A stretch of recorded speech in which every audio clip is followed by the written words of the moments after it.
En el día de hoy vamos a empezar una nueva serie sobre las 7 cartas de Cristo, las cartas del Apocalipsis, a las iglesias de Asia Menor. No sé si serán 7 mensajes exactamente, pero la idea al comienzo de este año es poder meditar un poco en aquellas cosas que el Señor le ha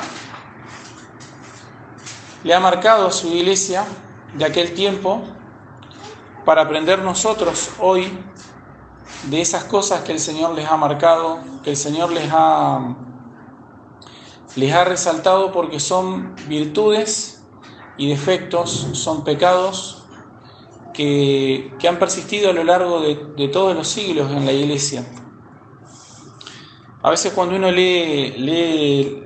termina de leer cada una de las exhortaciones, la perspectiva que te queda no es la más alentadora, pero bueno, recuerdo las palabras de Billy Graham, que le dice un día a su congregación, les dice: leí la última página de la Biblia y les puedo decir algo, todo va a terminar bien, ¿sí? Y luego de haber leído la última página de la Biblia, a pesar de todo lo que se había encontrado a lo largo del resto de la Biblia, que básicamente lo que muestra es la historia del pecado del hombre en contra de la rebelión, en contra de la autoridad de Dios.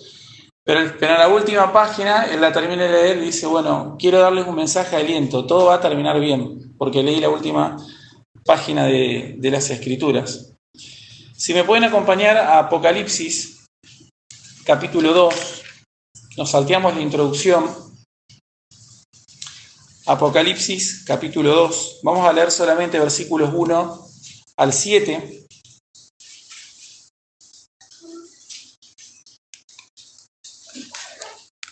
Apocalipsis 2, versículos 1 al 7. Dice: escribe al ángel de la iglesia en Éfeso, el que tiene las 7 estrellas en su diestra, el que anda en medio de los 7 candeleros de oro, dice esto: yo conozco tus obras y tu arduo trabajo y paciencia, y que no puedes soportar a los malos, y has probado a los que se dicen ser apóstoles y no lo son, y los has hallado mentirosos, y has sufrido, y has tenido paciencia, y has trabajado arduamente por el amor de mi nombre, y no has desmayado. Pero tengo contra ti que has dejado tu primer amor. Recuerda, por tanto, de dónde has caído, y arrepiéntete, y haz las primeras obras, pues si no, vendré pronto a ti, y quitaré tu candelero de su lugar, si no te hubieres arrepentido. Pero tienes esto, que aborreces las obras de los nicolaitas, las cuales yo también aborrezco.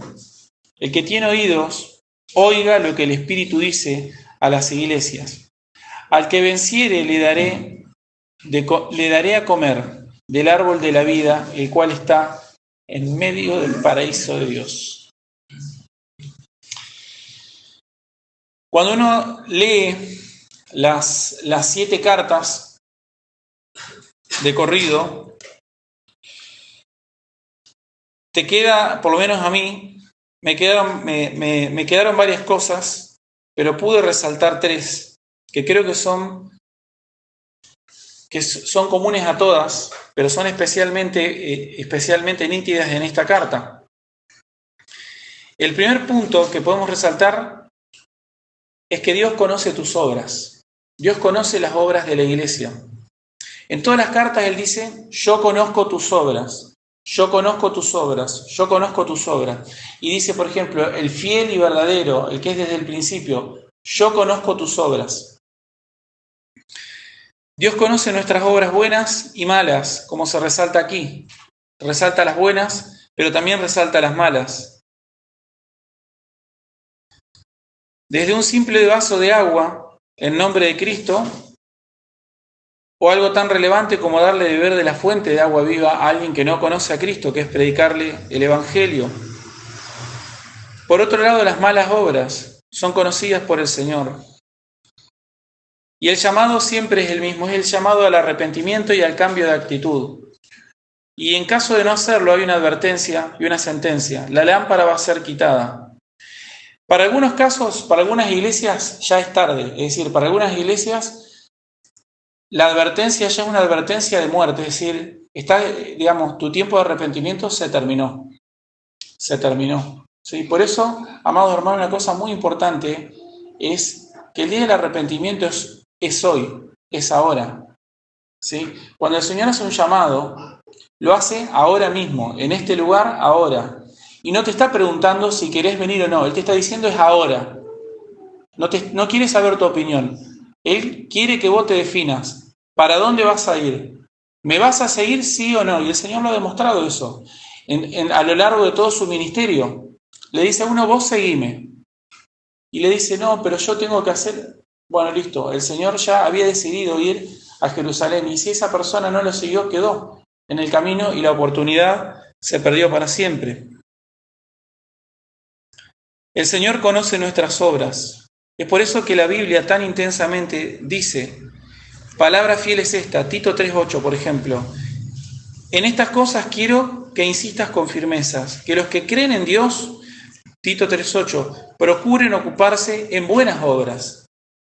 La palabra de Dios insta a los creyentes ¿a qué? A que se dediquen, a que se ocupen, a que se esfuercen, a que insistan. ¿Sí? ¿Por qué? Porque va a llegar un día en el cual vas a tener que presentarte con tus obras. Luego de que le diste el sí al Señor, ¿no? Luego de que aceptaste su llamado, bueno, mostrame tus obras. A ver, mostrame lo que hiciste.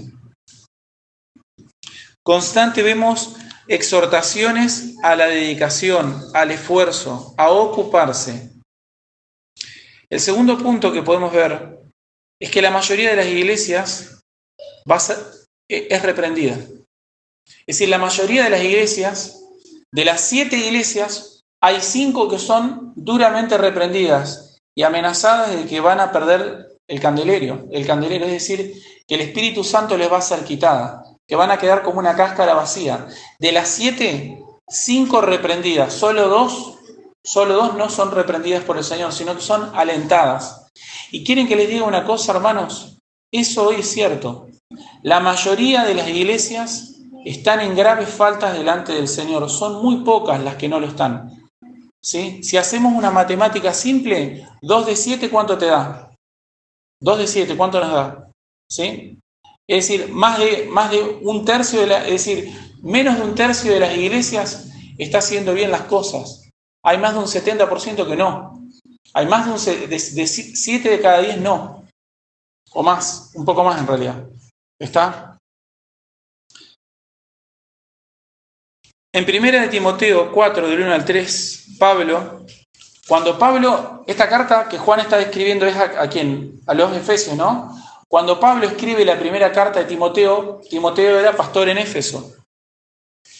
Y él le dice, el Espíritu, 1 Timoteo 4, del 1 al 3, dice, pero el Espíritu dice claramente que en los posteriores tiempos algunos apostatarán de la fe, escuchando espíritus engañadores y a doctrinas de demonios, por la hipocresía de mentirosos, que teniendo cauterizada la conciencia, prohibirán casarse y mandarán abstenerse de alimentos que Dios creó, para que con acción de gracias participen de ellos los creyentes y los que han conocido la verdad. Es decir, la iglesia está siendo alertada por el mismo Espíritu Santo de que está lleno de hipócritas, mentirosos, con la conciencia cauterizada. Es una cosa increíble, porque una persona que se parara de este lado tendría que decir la verdad, digamos.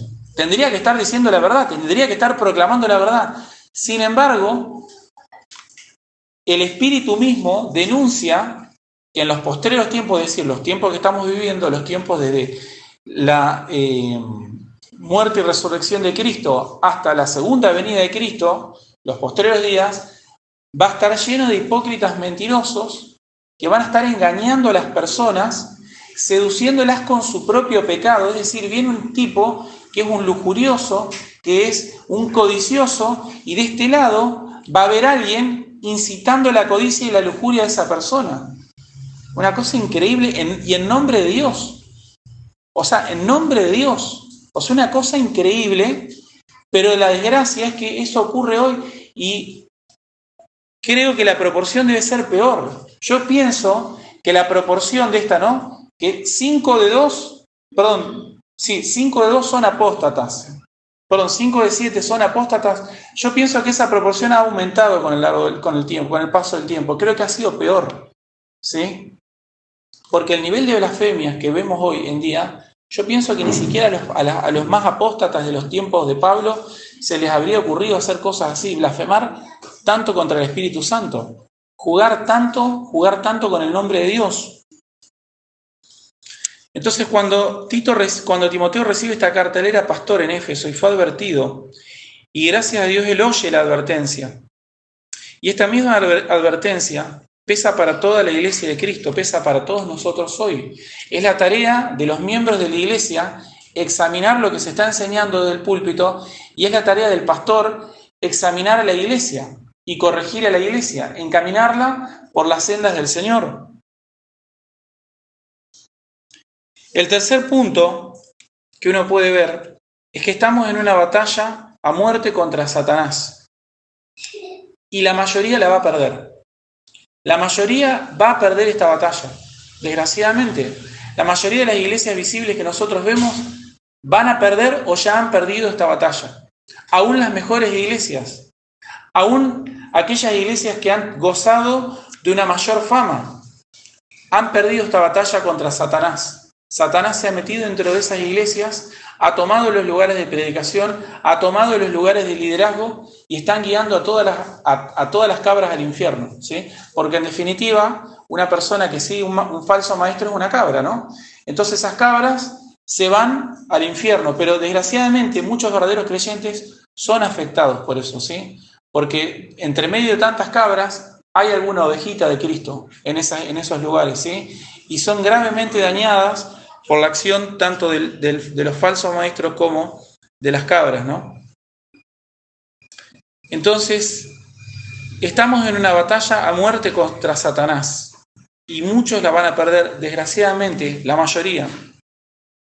Cuando uno mira los grandes conflictos bélicos de la historia, cuando uno mira, por ejemplo, las historias de las ocupaciones de una potencia contra otra, normalmente aparecen 3 grupos de personas. Es decir, por ejemplo, cuando Alejandro Magno se mete con todo el ejército griego en Asia y va barriendo todo desde el norte hacia el sur, partiendo desde Macedonia, va bajando y se va llevando puesto todo a su paso. O por ejemplo, cuando uno ve los ejércitos romanos, cuando se meten desde la península itálica, van avanzando hacia el norte y van avasallando los poblados. Aparecen 3 tipos de personas. Están los que deciden resistir y pelean contra la potencia beligerante, que es beligerante contra la potencia que se está avecinando. El segundo grupo de personas que aparece son los traidores, los que colaboran con el enemigo. Y el tercer grupo de personas son los que huyen cobardemente o se esconden, ¿sí? Es decir, la situación de guerra, de batalla, hace que las personas finalmente se terminen definiendo para un lado, ¿sí? O resisten y pelean, o colaboran con el enemigo en contra de su propio pueblo, o huyen o se esconden cobardemente. Y Dios permite entonces que su iglesia esté en una batalla constante contra Satanás, contra sus demonios, contra sus huestes, y lo que va a ocurrir es esto: en las iglesias a lo largo de todos los siglos va a pasar esto, que va a haber personas que van a resistir y van a pelear y van a dar batalla en nombre de Cristo, otros se van a dar vuelta y van a colaborar con el enemigo cuando aparezca el precio adecuado, y el tercer grupo de personas son los cobardes, son los que van a huir, son los que van a tratar de evitar el conflicto, pero el problema es que no lo van a evitar porque el conflicto ya está. ¿Se entiende? Es decir, hay un tercer grupo de personas que son eso, ¿no? Los que de alguna manera quieren tratar de evitar el conflicto, pero el problema que no se dan cuenta es que el conflicto ya está, no se puede evitar. No se puede evitar. Sin embargo, a causa de la debilidad de carácter a causa de el temor a lo que puede ocurrir, ¿sí? Es que se quedan inmovilizados o, en su defecto, huyen. Por eso es muy importante en las iglesias poder identificar esto. En las iglesias es muy importante identificar esto. ¿Por qué? Porque puede ser que estemos colaborando con un enemigo. Puede ser que estemos colaborando con un enemigo, con alguien que finalmente se va a dar vuelta y va a traicionar la fe en Cristo.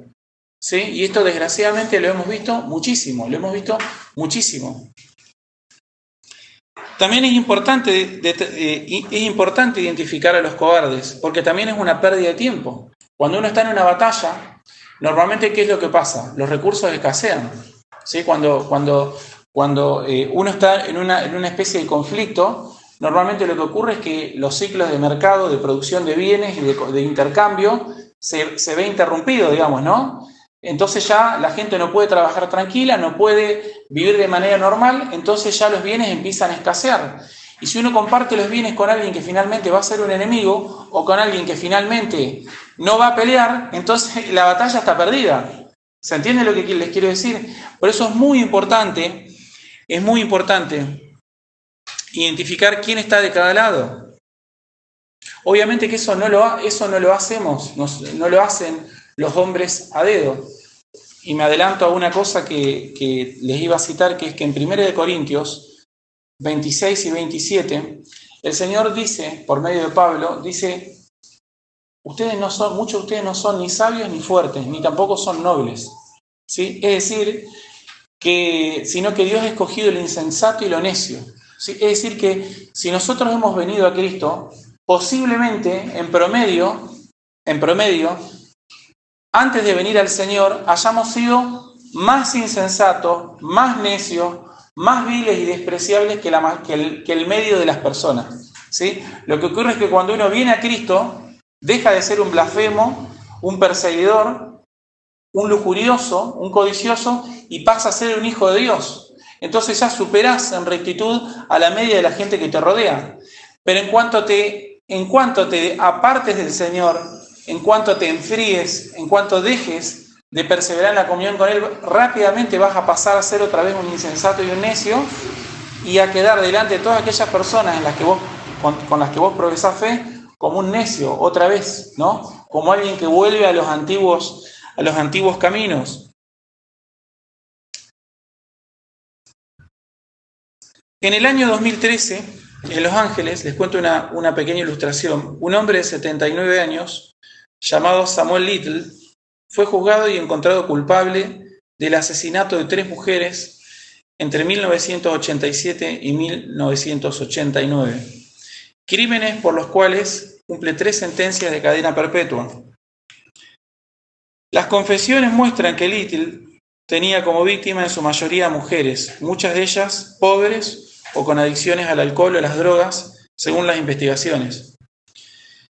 Little dijo haber matado al menos a 93 personas entre 1970 y 2005. Hasta ahora, la policía ha logrado vincularlo con al menos 50 homicidios ocurridos entre esa misma etapa, 1970-2005. Y la cifra, según el FBI, lo convierte en el asesino en serie convicto, es decir, atrapado por los Estados Unidos, con más víctimas en la historia moderna de los Estados Unidos. Entonces este hombre, que es claramente un hijo del demonio, que nadie podría dudar de eso, yo pensaba justamente, ¿qué pasaría si, por ejemplo, nos enteramos que alguien así se escapó acá en Santa Fe, por ejemplo? ¿No? Una persona de esas características está suelto en Santa Fe. ¿Qué pasaría? Muchos de nosotros tendríamos miedo, ¿no? Tendríamos miedo y estaríamos atentos a ver si lo agarran, a ver qué hace, ¿no? A ver a quién le toca. Les puedo decir con mucha seguridad, con toda seguridad, que alguien más peligroso que este hombre está suelto en Santa Fe, en este mismísimo instante, ¿sí? ¿Y quién es? El apóstol Pedro ya nos lo dijo desde hace mucho tiempo, ¿no? Dice, sed sobrios y velad, porque vuestro adversario, el diablo, como león rugiente, anda alrededor buscando a quien devorar. muchas son las personas y muchas han sido las iglesias que no han tenido en cuenta esto, ¿sí? Normalmente siempre decimos que el pecado tiene tres consecuencias fundamentales. Tres consecuencias fundamentales. Una de esas consecuencias es que sobreestima nuestras capacidades. Es decir, el pecado de alguna manera te hace creer a vos. Pablo te dice esto, dice, mira, muchos de ustedes, 1 Corintios 1, 26, 27, muchos de ustedes no son ni sabios, ni fuertes, ni nobles, sino que posiblemente sean lo necio, lo vil y lo despreciado de este mundo. Ahora el pecado, ¿qué nos hace? Nos hace creer que somos muy sabios y que somos muy fuertes. ¿Sí? Es decir, te hace sobreestimar tus capacidades. Punto número 1. Punto número 2, el pecado te hace subestimar a Satanás. Es decir, uno de pronto no piensa tanto en que posiblemente estas tentaciones con las que estoy luchando estén muy influenciadas por la acción de Satanás. ¿No será que eso es así?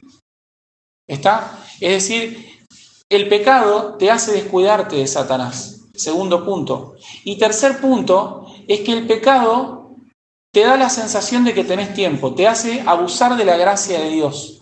¿Sí? Consecuencia número 1, sobreestimás tus propias capacidades. Está bien, me voy sin orar, no pasa nada. Acá no va a pasar nada. No estoy meditando en la palabra del Señor, bueno, no pasa nada. Llego al trabajo, me pongo a ver la tele y a ver cómo está la Argentina, cómo está el mundo, ¿no? Me pongo en cualquier cosa, pero digo, no oré a la mañana, la verdad que me fui medio rápido. Y tampoco estuve meditando en la palabra del Señor. Bueno, lo voy a hacer más tarde, lo voy a hacer mañana corrijo. Y así, mañana. Y justamente, ¿por qué pensamos eso? Y bueno, porque pensás que con tus conocimientos previos vas a poder, con el conocimiento que vos tenés de la palabra de Dios, ¿sí? Vas a poder soportar todos los embates de Satanás, del enemigo y de la carne, y no vas a poder. Y sabés que no podés, todo el mundo sabe que no puede, pero continúa jugando, y eso es acción del pecado, ¿sí? Y el tercer punto que mencioné es que también subestima a Satanás. De pronto Satanás no es un problema tan presente en tu vida, por así decirlo, ¿no? No estás pensando, ¿no será que el apóstol Pablo dijo que no tenemos lucha contra carne y sangre?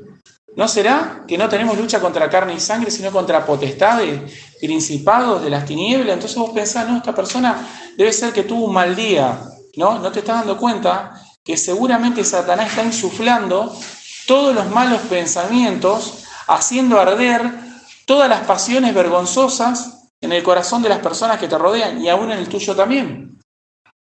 Entonces, amados hermanos, nosotros no somos sabios, nosotros no somos fuertes, nosotros somos muy débiles, ¿sí? Y el pecado nos hace olvidar de esto y te hace pensar que tenés mucho tiempo, pero el apóstol Juan escribe, si no te arrepentís ahora, ahora voy a quitar la lámpara, ¿sí?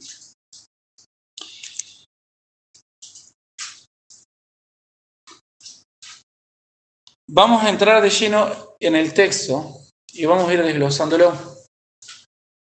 En el versículo 1 tenemos al remitente de la carta. Dice, escribe al ángel de la iglesia en Éfeso. En el momento que Juan escribe esta carta, Éfeso era un importante puerto marítimo, ciudad de la provincia romana de Asia. Actualmente el sitio está abandonado a varios kilómetros del mar. Está en lo que hoy sería la actual Turquía, en la zona sur, es una zona marítima. Hoy es un cañaveral abandonado. Éfeso era famoso en su tiempo por la adoración a una diosa que se llamaba Artemisa, y ahí estaba uno de los, como hemos mencionado, estaba una de las maravillas del mundo antiguo, era un templo gigantesco. Pablo había ministrado extensamente en Éfeso, había ministrado extensamente en Éfeso, y la primera llegada del Evangelio ahí no está. Cuando él llega, no se registra cómo el Evangelio llega a Éfeso. Según Hechos 2.9, por ejemplo, había judíos residentes de Asia que estuvieron presentes en la venida del Espíritu Santo. En Hechos 2, cuando el Espíritu cae, el versículo 9, Hechos 2:9, nos dice que había personas de la provincia de Asia, o sea que posiblemente habría algún efesio, algún judío de Éfeso. Se nos dice, por ejemplo, que antes de la llegada de Pablo había discípulos, Hechos 19:1 y Hechos 18:24, pero que no tenían bien la doctrina, digamos, es decir, estaban mal instruidos desde el punto de vista doctrinal. Pablo visita Éfeso por primera vez en su segundo viaje misionero, eso está en Hechos 18, 19 al 28, y en su tercer viaje misionero enseñó en Éfeso por casi 3 años. Entonces Éfeso fue una iglesia que fue pastoreada por Pablo. Éfeso también fue pastoreada por un discípulo de Juan el Bautista que se llamaba Apolos, quien había sido instruido en su momento por Aquila y Priscila. Desde Éfeso, Pablo escribe la primera carta a los Corintios. Luego de su tercer viaje misionero, antes de encaminarse a Jerusalén en Hechos 20:17, él reúne a los ancianos de a los ancianos de Éfeso, los hace venir a Mileto y les empieza a avisar todo lo que les va a pasar. Y les dice, se van a levantar de entre vosotros falsos maestros, falsos hermanos, que no van a perdonar a la grey del Señor, que van a enseñar doctrinas de demonios. Un tiempo después, Pablo le va a pedir a Timoteo que permaneciera en Éfeso, 1 Timoteo 1:3, y después, 1 Timoteo 1:3, esto más o menos es el año 53 al 57 después de Cristo, es decir, ya pasaron casi 30 años de la muerte y resurrección de Cristo, y Timoteo está pastoreando la iglesia de Éfeso. Pablo le pide a Timoteo que permanezca ahí como pastor, y esa encomienda es entregada por Tíquico. No sé si recuerdan el nombre de Tíquico, que era uno de los ayudantes de Pablo, es quien le entrega la primera carta a Timoteo, se le entrega a Tíquico. La iglesia de Éfeso tenía pluralidad de ancianos antes de que Juan escribiera esta carta. Entonces no sabemos quién es el ángel de la iglesia. Cuando dice escribe al ángel de la iglesia, el ángel es el líder, es la persona que está como responsable, ¿no? El mensajero de la iglesia.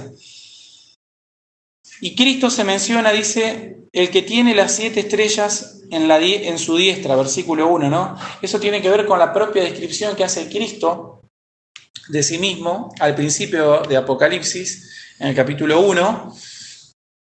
Cristo se define a sí mismo y va tomando en las distintas cartas algunas de esas definiciones y las va utilizando para describirse a sí mismo.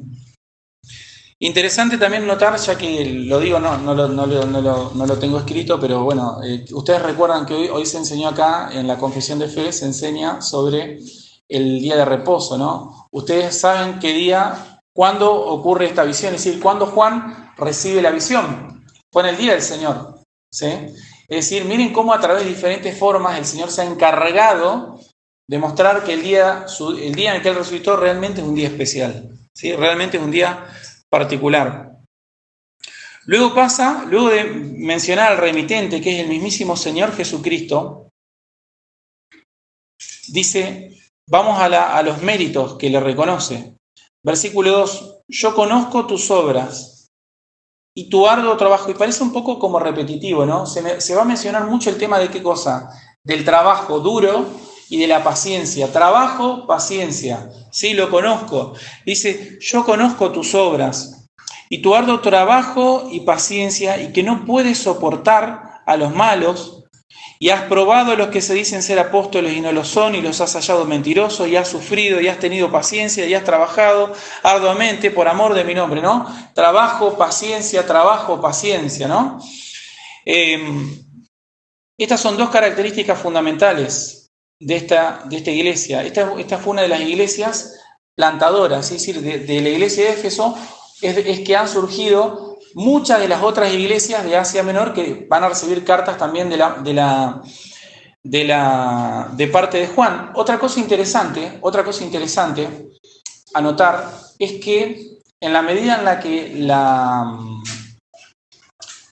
por ejemplo, en la medida en la que la carta de en la medida en la que los efesios han abandonado su amor, su primer amor, que es lo que les va a achacar, nos vamos a ir dando cuenta de esto, un patrón, que es que a las otras iglesias, es decir, a las hijas de la carta de la iglesia efesia, cada pecado que se le va a señalar es peor que el anterior.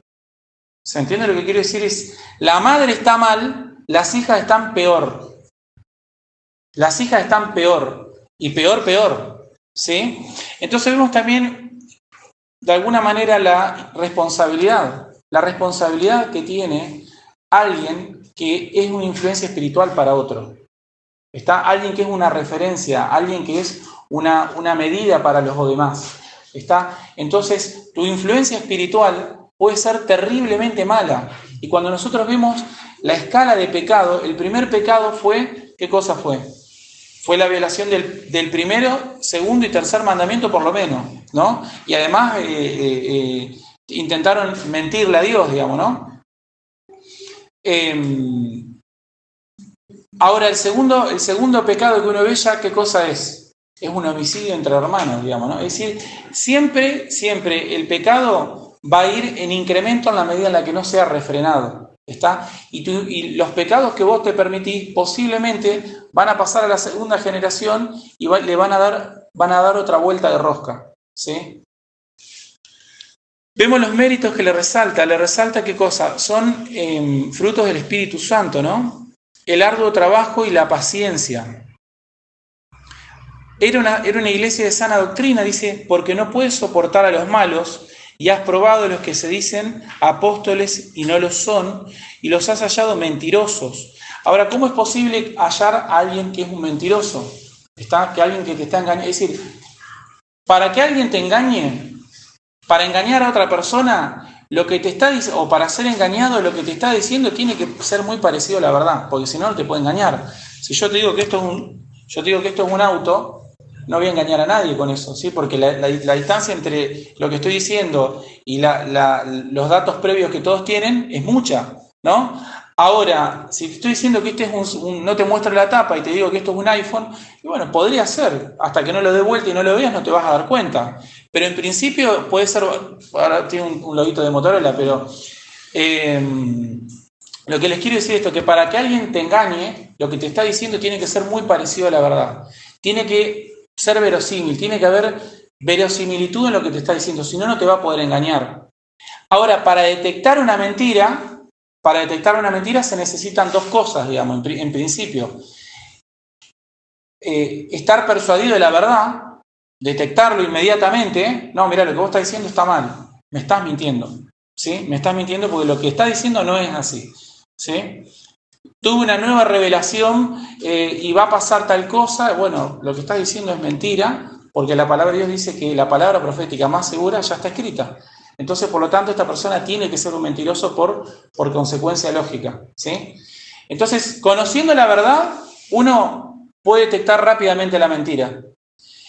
Y si la mentira que está diciendo no es contrastable en el momento, la segunda forma de determinar que es un mentiroso es dejando pasar suficiente tiempo hasta que las consecuencias de la mentira lo alcancen. ¿Está? Y esto es algo muy importante, amados hermanos. Todas las consecuencias de tus pecados te van a alcanzar. Es decir, no va, digamos, es lo que le pasó a Adán, ¿no? Voy a comer y no va a pasar nada. ¿Qué te había dicho Dios? Que vas a morir. ¿Y por qué vas y comes? ¿Qué pensás, que no vas a morir? Y adivinen lo que pasó, murió. Entonces, desde Adán para adelante, las personas pensamos que las consecuencias de nuestro acto no nos van a alcanzar. Y por eso lo hacemos. Les quiero decir esto, amados hermanos. Todos aquellos pecados que estés practicando, que te estés permitiendo, las consecuencias te van a alcanzar. Dios no va a permitir que no te alcancen, te van a alcanzar, ¿sí? Por eso es tan importante vivir con una conciencia limpia, de tratar de vivir con una conciencia limpia delante de Dios. Si el Señor dice que no tenés que hacer algo y vos te dedicás a hacerlo pensando que no va a pasar nada, te quiero decir que te va a pasar algo, ¿sí? Más tarde que temprano, o más temprano que tarde, las consecuencias de tu pecado te van a alcanzar. Te van a alcanzar. Aún así, vas a contar con la misericordia de Dios, como es en el caso de los Efesios. Te va a decir arrepentite. arrepentite, arrepentite, arrepentite. Pero si te decidís a no hacerlo, bueno, listo, la misericordia del Señor tiene su tiempo, ¿sí? Tiene su límite. Y bueno, desgraciadamente tendrás que recibir las consecuencias de tu pecado, y el Señor te lo advirtió. Entonces, de esa manera se puede determinar, o los efesios determinaron quiénes eran mentirosos, ¿no? Dice, has probado a los que se dicen ser apóstoles y los has hallado, es decir, los testearon, ¿sí? Los testearon, los pusieron a prueba, ¿no? Y un falso maestro tarde o temprano va a caer por su propio peso, ¿no? Los pusieron a prueba y no pudieron pasar las pruebas.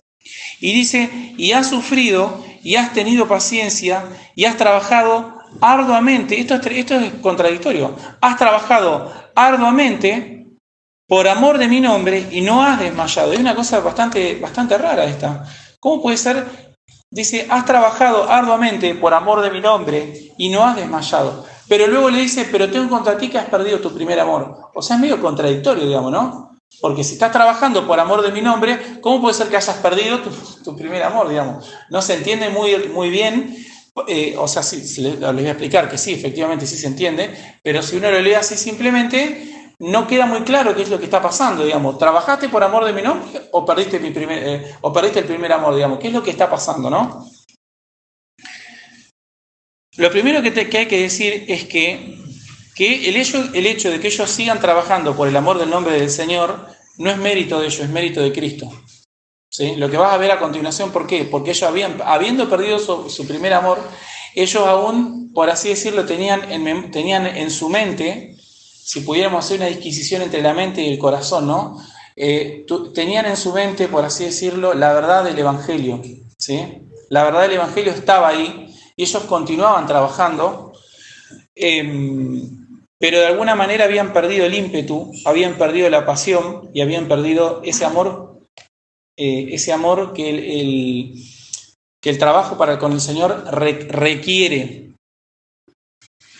Entonces ellos habían sufrido, habían trabajado con paciencia y sufrido arduamente por amor del nombre del Señor y no habían desmayado. Y esto es importante porque la Biblia dice, también el apóstol Pablo, 1 Corintios 16, dice, todo el que no amare al Señor Jesucristo sea anatema, sea maldito. Es decir, en realidad está bajo maldición. Todo aquel que no ama al Señor Jesucristo está bajo la maldición del pecado y también bajo la ira de Dios.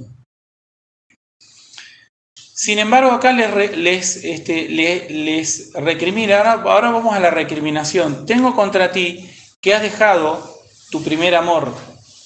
Y ahora uno diría, bueno, ¿qué tan grave es eso? Bueno, recuerda por tanto de dónde has caído y arrepiéntete y haz las primeras obras. Normalmente el hecho de caer cuando se refiere al servicio a Dios, está relacionado con la fe, digamos, ¿sí? Es decir, el hecho de caer, por ejemplo, aquellos que han caído de la fe son aquellos que han perdido la fe, ¿sí? Son aquellos que se han apartado de la fe, son aquellos que han abandonado a Cristo por completo, ¿no? Entonces, pareciera que los efesios son una iglesia de sana doctrina, son una iglesia que moralmente, por así decirlo, está bien porque ellos no soportan a los malos, ponen a prueba a los que se dicen ser apóstoles y no lo son, pero por otro lado, han disminuido en su fe, han decaído en su fe. Es decir, se ha apagado, por así decirlo, el espíritu y el ímpetu con el que ellos originalmente estaban sirviendo al Señor. Y piensen que esta ya no es la iglesia que pastorea, es decir, ya no es la iglesia que está pastoreando Timoteo. Ya para esta etapa, no se ponen de acuerdo bien exactamente dónde se está. Algunos dicen que estamos parados aproximadamente en el año 66 después de Cristo, antes de la destrucción del templo. Juan se va para Asia Menor y se queda pastoreando la iglesia en Asia Menor. Luego de una persecución, él es desterrado a la isla de Patmos y está siendo esclavizado en este mismísimo instante. Cuando él está escribiendo y tiene la visión en el día del Señor, posiblemente Juan estuviera orando, como estuvo orando Pedro en su momento que tuvo la visión, o como la mayoría de las personas cuando tienen algún tipo de visión, en el día del Señor, y bueno, y entonces él escribe esta carta, ¿no? Así que esta iglesia a la que le está escribiendo Juan ya no es la primera generación de creyentes, que son los que normalmente llevan adelante el empuje, sino que ya es una generación, imagínense, fue pastoreada por Pablo, por Timoteo, por Apolos, por el apóstol Juan. O sea, imagínense lo que es esa iglesia, ¿no? Una cosa impresionante. Obviamente que es una iglesia de sana doctrina, obviamente que puede poner a prueba a alguien que es un apóstol y no lo es. Sin embargo, lo que ocurre y lo que puede ocurrir aún en una iglesia de este tipo, como esta, como la iglesia de Rosario, como cualquier iglesia, ¿sí? Es que la gente decaiga en su fe. Cuando uno decae en su fe, es decir, por así decirlo, pierde de vista el foco, pierde de vista el objetivo, que es, ¿qué cosa? Porque esto, increíblemente, están sirviendo al Señor Jesucristo. No es gente que no está sirviendo, y lo hacen por amor del nombre de Él, digamos, ¿no? Pero son personas que han decaído en su fe, han decaído en su ímpetu, han decaído en su fervor para con Dios. Y lo que ocurre cuando eso pasa es que normalmente las iglesias, que es lo que vamos a ver a continuación, empiezan a tener problemas internos. ¿Sí? Es decir, cuando uno no se enfrenta a los de afuera, por así decirlo, no se enfrenta a los enemigos de Cristo, a los enemigos de Dios, es cuando empieza, por así decirlo, a emerger la carnalidad de la gente que está dentro de la iglesia, ¿no? Y empiezan disputas teológicas, empiezan resentimientos por ciertas actitudes, empieza la justificación de ciertos pecados, de cierta conducta, que finalmente lo que termina haciendo es hacer que la iglesia caiga por su propio peso. Y es tremendo porque nadie piensa que ama más a Cristo que alguien que es conservador, ¿sí? Es decir, alguien que es conservador son los que más piensan que aman a Dios, ¿sí? Por ejemplo, el movimiento farisaico en su momento, que fue un movimiento bueno, por así decirlo, que ocurrió justamente cuando los griegos invaden a los judíos, surgieron tres tipos de personas. Los que se enfrentaron a los griegos, los que se colaboraron con los griegos y los cobardes. ¿Está? Los que se enfrentaron contra los griegos en el ámbito espiritual fueron los fariseos. ¿Está? Es decir, que fue un movimiento que en su tiempo preservó la fe. Fariseo significa apartado, separado, es decir, fue algo bueno lo que ellos hicieron. ¿Pero qué pasó? Lo que pasa siempre, se levantó una generación que no conoce a Jehová y terminaron en la apostasía, ¿no? Entonces, amados hermanos, esto que se le señala a esta iglesia es algo que puede ocurrir aquí también, ¿no? Es algo que pudiera ocurrir en cualquier iglesia de sana doctrina, pudiera ocurrir eso, pudiera ocurrir que las personas disminuyen en su fe, disminuyen en su ímpetu, se quedan parados sobre lo que ya está hecho y no están mirando hacia el futuro, no están mirando hacia lo que queda. Y esto mismo también puede ocurrir en todos los ámbitos de nuestra vida espiritual, ¿está? Entonces, cuando vos notás que estás hablando siempre de las mismas cosas, eso es una mala señal, ¿sí? Cuando vos notás que te pones a hablar, cuando empezás a contar todas las cosas que Dios ha hecho en tu vida y siempre estás contando las mismas cosas, es decir, no vas añadiendo nuevas cosas a esa estantería, esa no es una buena señal. Eso no es un lugar en el que vos te tendrías que quedar parado durante mucho tiempo. ¿Por qué? Porque la decadencia espiritual está del otro lado de la puerta. Te está golpeando y te está tocando timbre. Entonces, cuando vos no tenés por así decirlo, no tenés ningún hito espiritual valorable que contar, en el cual meditar, por el cual agradecerle a Dios, entonces tenés que tener cuidado porque te están golpeando la puerta y te están tocando el timbre para entrar, ¿sí? Y es la decadencia espiritual. Está golpeando la puerta. Entonces, uno tiene que mirar para adelante, extenderse hacia adelante y proseguir la carrera. ¿Está? No quedarse parado y decir, bueno, listo, yo ya le prediqué el evangelio a mi familia, yo ya crié a mis hijos en el Señor, trabajo como corresponde, y bueno, listo, y yo ya hasta acá estoy, ¿me entendés? Me voy a dedicar a predicar la palabra de Dios y listo.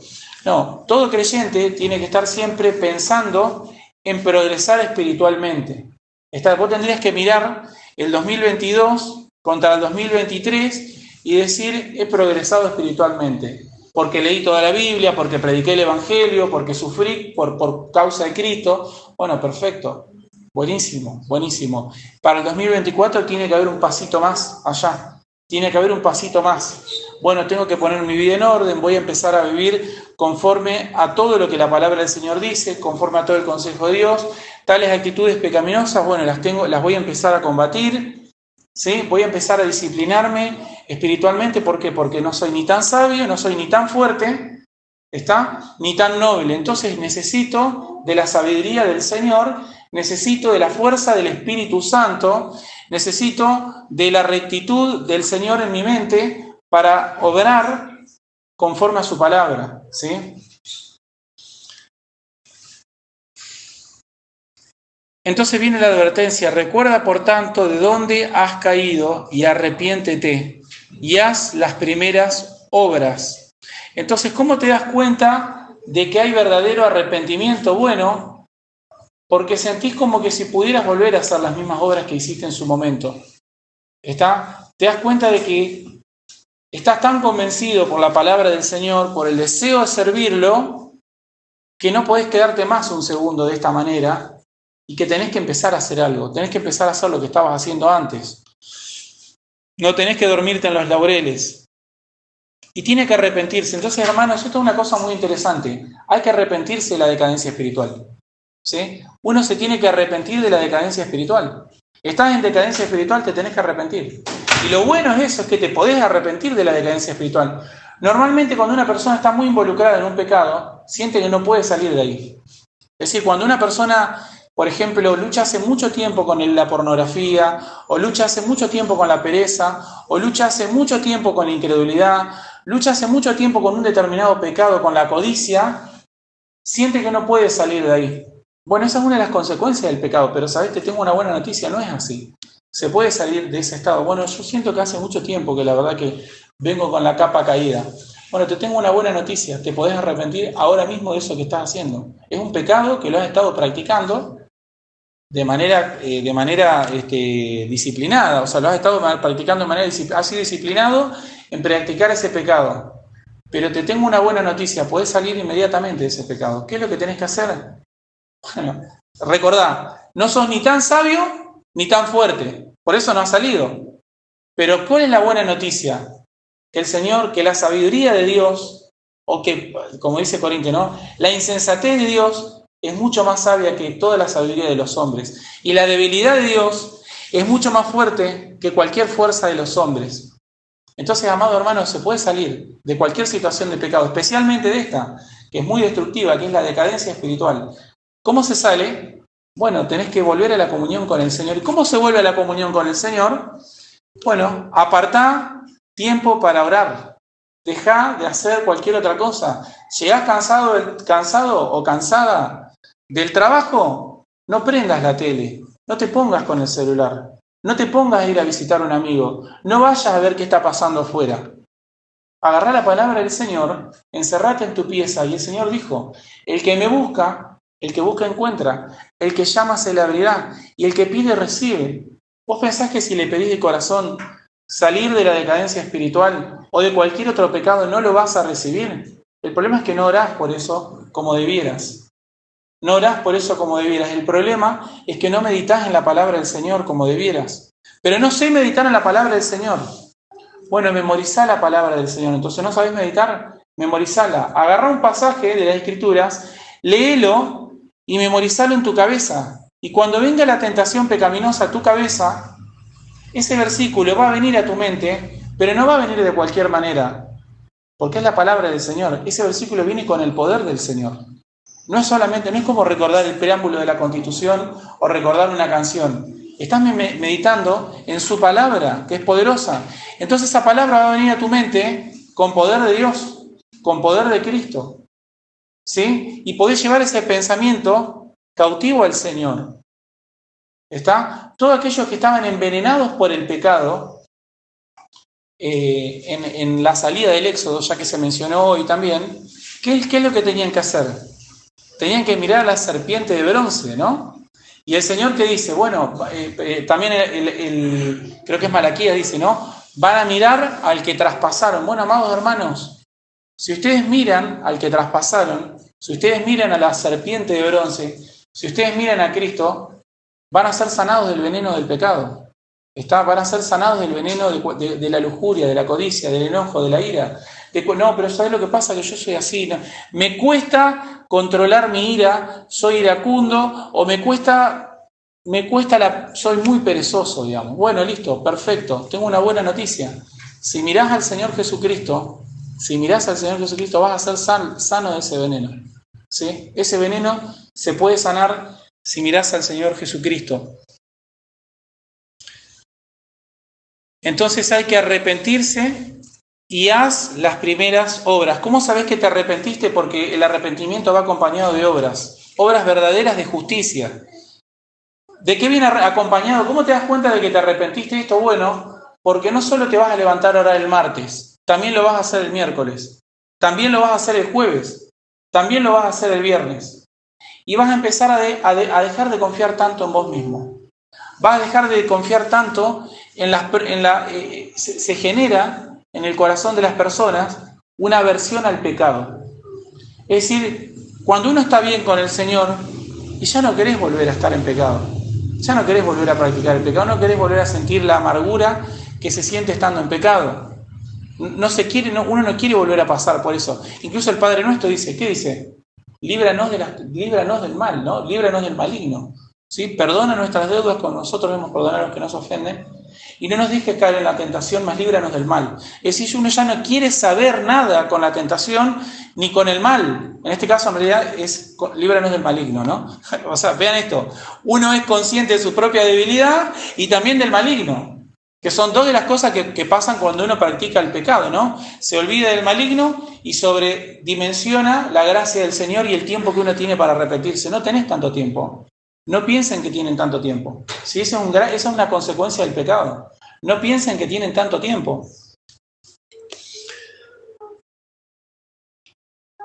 Dice, quitaré el candelero de su lugar si no te hubieres arrepentido. Hay tiempo para arrepentirse. Y si ese tiempo, si no se aprovecha el momento del arrepentimiento, bueno, ya luego será muy tarde.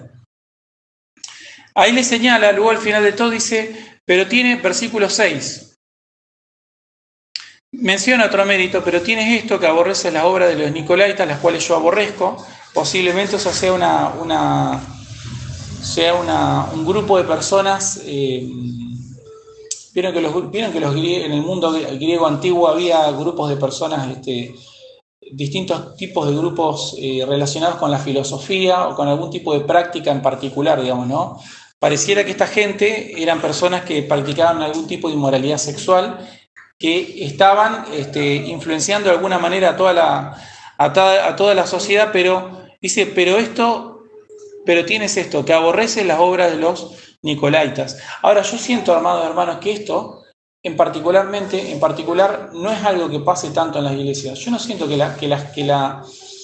no siento que la juventud de hoy o que las personas aborrezcan tanto la inmoralidad sexual como debieran, digamos, ¿no? Es decir, el tema de la lujuria, el tema de cómo se visten las mujeres, cómo hablan los hombres. Es decir, yo siento que, no sé si el Señor diría esto de muchas iglesias, ¿sí?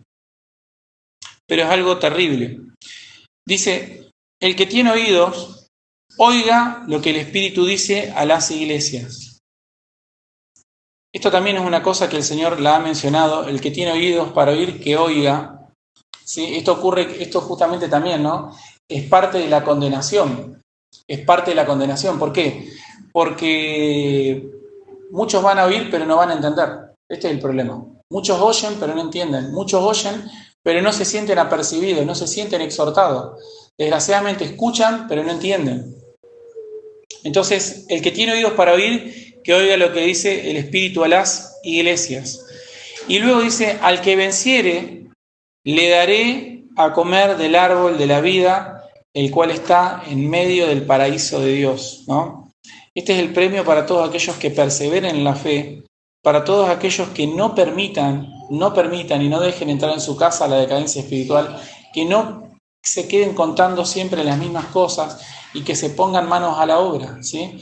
Que renueven su mente por medio de la palabra de Dios. Amados hermanos, el mensaje de hoy es un llamado a renovar tu mente, ¿sí? Es un llamado a renovar tu compromiso con el Señor, a no quedarse, decir, yo estoy sirviendo al Señor Jesucristo por amor de su nombre.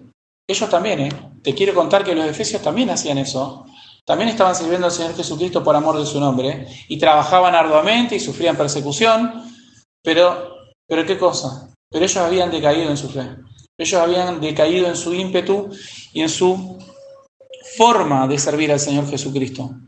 Los motivos estaban claros, pero acá hay un problema en la forma, ¿no? Y luego finalmente la promesa que todos queremos escuchar: al que venciere le daré de comer el árbol de la vida, el cual está en medio del paraíso de Dios, ¿sí? Entonces, aquellos que perseveren hasta el fin van a recibir todas aquellas promesas que la palabra de Dios nos hace, ¿sí? Así que termino leyendo... La conclusión está en 2 Timoteo 1, del 6 al 7. Dice, por lo cual te aconsejo que avives el fuego del don de Dios que está en ti. Y dice, por la imposición de mis manos, porque no nos ha dado Dios espíritu de cobardía, sino de poder, de amor y de dominio propio. No nos ha dado Dios espíritu de cobardía. Nosotros, amados hermanos, frente a la batalla no somos de los cobardes que huyen, tampoco somos de los traidores que se venden, somos de aquellos que batallan y que pelean, ¿sí? Contra el pecado que mora en nosotros, contra Satanás, exponiendo las mentiras de Satanás, y contra el mundo, reprendiendo al mundo y evangelizando al mundo, ¿sí? Terminamos con una oración. Padre nuestro que estás en el cielo, te pedimos que avives, Señor, en nuestras propias vidas el fuego del Espíritu, Señor. Deseamos depender de tu Espíritu Santo mucho más de lo que lo hemos hecho hasta ahora. Deseamos experimentar el gozo, la paz, la saciedad que da tu Espíritu Santo en nuestras propias vidas, Señor. Te pido que avives a estos hermanos, que avives a esta iglesia, que avives a todas nuestras iglesias hermanas y a todos nuestros hermanos en la fe, aún de otras iglesias. Señor, que tu iglesia permanezca. Sabemos que muchos han caído, más fuertes que nosotros y más sabios que nosotros. Por eso no confiamos en nosotros mismos. Te damos toda la gloria solamente a ti, en el nombre de Jesús. Amén.